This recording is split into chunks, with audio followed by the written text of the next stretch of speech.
कर्म ज्ञान को जानने एवं इसकी रचना का विचार कब आया एवं इसके कारण क्या है। आज हम इस वीडियो के माध्यम से इस पर अपनी बात रखेंगे।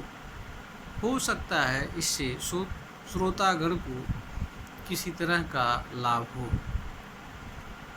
इस धरती पर जो भी मनुष्य जन्म लेता है एवं जीवन जीता है, हर किसी के अंदर एक विचार किसी न किसी रूप में आता है कि वह जीवन में कुछ ऐसा करे जिससे वह सफल हो और समाज में उसका किसी तरह का कोई स्थान स्थापित हो, उसकी एक अलग पहचान बने।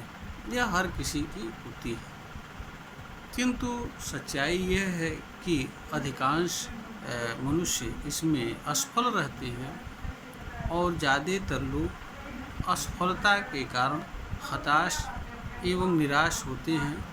बहुत सारे लोग अपने जीवन को एवं जन्म को व्यर्थ समझते हैं और इस कड़ी में बहुत सारे लोग ऐसे भी कर्म करते हैं जो कोई भी समझदार मनुष्य नहीं कर सकता है या किसी समझदार मनुष्य को नहीं करना चाहिए, किंतु लोग असफलता की हताशा एवं निराशा से ऐसा करते हैं।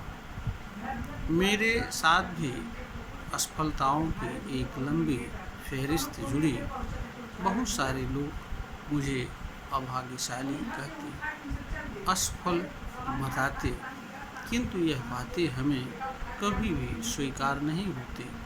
यद्यपि मेरे द्वारा हर कार्य को अपनी पूर्ण क्षमता एवं मनोयोग के द्वारा किया जाता, शुरुआत में सफलताएं भी मिलती, किंतु अंतिम समय में या तो कर्म करने की आवश्यकता नहीं रह जाती या वह कर्म करना जरूरी नहीं रह जाता। हमें किसी दूसरे कार्य को करने के लिए विवश होना पड़ता। इस तरह से हमारा कोई भी कार्य पूर्ण नहीं हो पाता। इस कड़ी में हमको अपने जीवन वृत्त को जानने की आवश्यकता महसूस हुई और मैंने इस पर दृष्टिपात किया तो मैंने यह देखा कि बचपन में जो विचार मेरे भीतर उठते थे वह थे कि जब मैं भेदभाव युक्त व्यवहार कभी देखता तो हमारे अंदर यह विचार उठते कि ऐसा क्यों होता है। किसी को जल चढ़ाते या इस तरह के कार्य को करते हुए देखता तो हमारे भीतर यह विचार उठता कि ऐसा लोग क्यों करते हैं। इसी तरह से जब कोई व्यक्ति किसी तरह का गलत कार्य करता तो मेरे भीतर यह स्वाभाविक रूप से विचार उत्पन्न होता कि लोग गलत कर्म को क्यों करते। इस तरह के विचार हमारे भीतर आए दिन उठते। इन पर हम अगर इस तरह के प्रश्नों को किसी से जानने की कोशिश करते तो उत्तर यह मिलता कि यह भी कोई बात है, यह भी कोई प्रश्न है। अभी तो पढ़ने लिखने एवं कुछ बनने का समय है।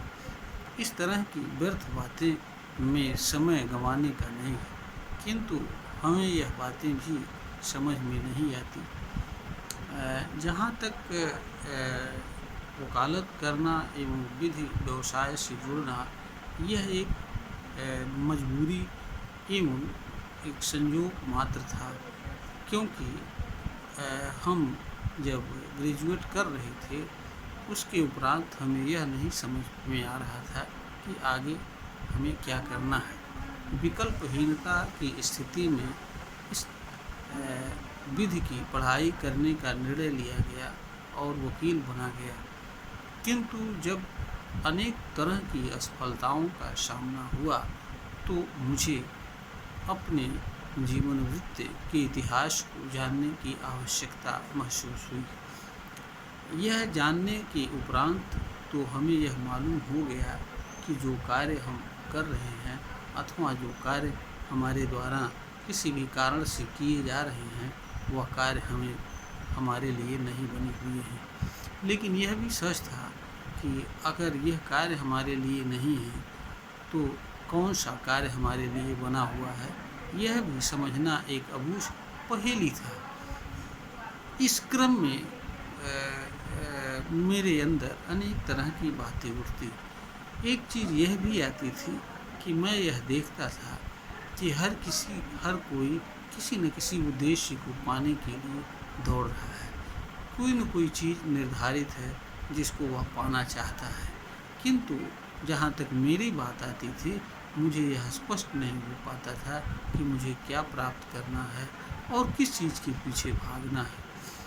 इस चीज़ों पर विचार करते करते कभी कभी ऐसा महसूस होता था कि जैसे हम किसी अन्य ग्रह पर जाना था और भूलवश हम पृथ्वी जैसे ग्रह पर आ गए। इस तरह के विचार कई सालों तक हमारे भीतर पनपते रहते थे, किंतु इसका कोई प्रश्न हमें नहीं मिलता था। इस कड़ी में हमें नेचर को अध्ययन करने की आवश्यकता महसूस हुई। इस कड़ी में हमारे कचहरी में स्थित शेड के सामने एक वृक्ष सहायक के रूप में सिद्ध हुआ। मैं सर्वप्रथम उस वृक्ष को ही बार बार निहारता था, फिर नेचर को देखता था। मैंने बार बार देखने के उपरांत हमने यह महसूस पाया कि वृक्ष जड़ से लेकर के संपूर्ण वृक्ष, तना, पत्तियाँ आदि सबके उपस्थिति का कोई न कोई कारण है, उद्देश्य है, किसी न किसी तरह की उपयोगिता है। कोई भी चीज़ वृक्ष में ऐसी नहीं है कि जो अकारण है, जिसका कोई उद्देश्य नहीं है, और कोई चीज़ ऐसी नहीं है कि जो किसी न किसी रूप में उपयोगी नहीं है। यही हाल हमने जब प्रकृति पर दृष्टिपात किया तो वहाँ भी हमने यह देखा कि प्रकृति में विद्यमान जितनी भी चीज़ें हैं सबकी उपस्थिति का कोई न कोई कारण है, कोई न कोई उद्देश्य है और कोई न कोई प्रयोजन है, और हर चीज़ की अपनी अपनी जगह पर उपयोगिता है। कोई भी चीज़ अनुपयोगी नहीं है। यह अलग बात है कि मनुष्य अपनी उपयोगितावश अनेक चीज़ों को व्यर्थ समझता है, अनुपयोगी समझता है। यह एक प्रकार का मानवीय अज्ञान है। इन सब बातों की जानकारी होने के उपरांत हमारे भीतर यह भी विचार आया कि जब हर चीज़ की उपस्थिति का कोई न कोई कारण है तो मानव तो उत्कृष्ट प्राणी होता है। मैं भी एक मानव हूँ और नेचर का सबसे उत्कृष्ट प्राणी हूँ, तो मेरे जीवन का कोई कारण ना हो, मेरे जन्म का कोई उद्देश्य ना हो, प्रयोजन ना हो, यह संभव नहीं हो सकता है। फिर मैंने अपने जीवन के जन्म के कारण, प्रयोजन एवं उद्देश्य को जानने एवं समझने का प्रयास किया, तो उस कड़ी में हमें कर्म को जानने एवं समझने की आवश्यकता पड़ी। उस कड़ी में मैंने अपने कर्म को जानकारी किया तो यह प्राप्त हुआ कि मेरा कर्म अमुक है। मेरा कर्म चीज़ों को जानना और लोगों को उसे पहुंचाना, उनको जानकारी देना, यही मेरा कार्य है और यही मेरे जीवन का उद्देश्य है। मैंने यह भी देखा कि इस धरती पर जो भी मनुष्य की पीड़ा एवं दुख है, तकलीफ है, परेशानी है, उन सभी के मूल में उसका अज्ञानजन्य कर्म है। इस कारण से मनुष्य की असफलता के पीछे ही उसका कर्म ही है, क्योंकि अधिकांश मनुष्य यह जान भी नहीं पाते हैं कि उसे कौन सा कर्म करना चाहिए और कौन सा कर्म नहीं करना चाहिए। लोग पहले से बताए एवं निर्धारित कर्म को करने में ही अथवा नकल के आधार पर अथवा पहले से बताए गए कर्मों के फल के आधार पर किसी न किसी तरह के कर्म के चुनाव कर लेते हैं और ऐसे कर्म का अधिकांश लोग चुनाव कर लेते हैं जो उनके भीतर छिपी विशिष्ट प्रतिभा, गुण एवं कला के अनुरूप नहीं होता है।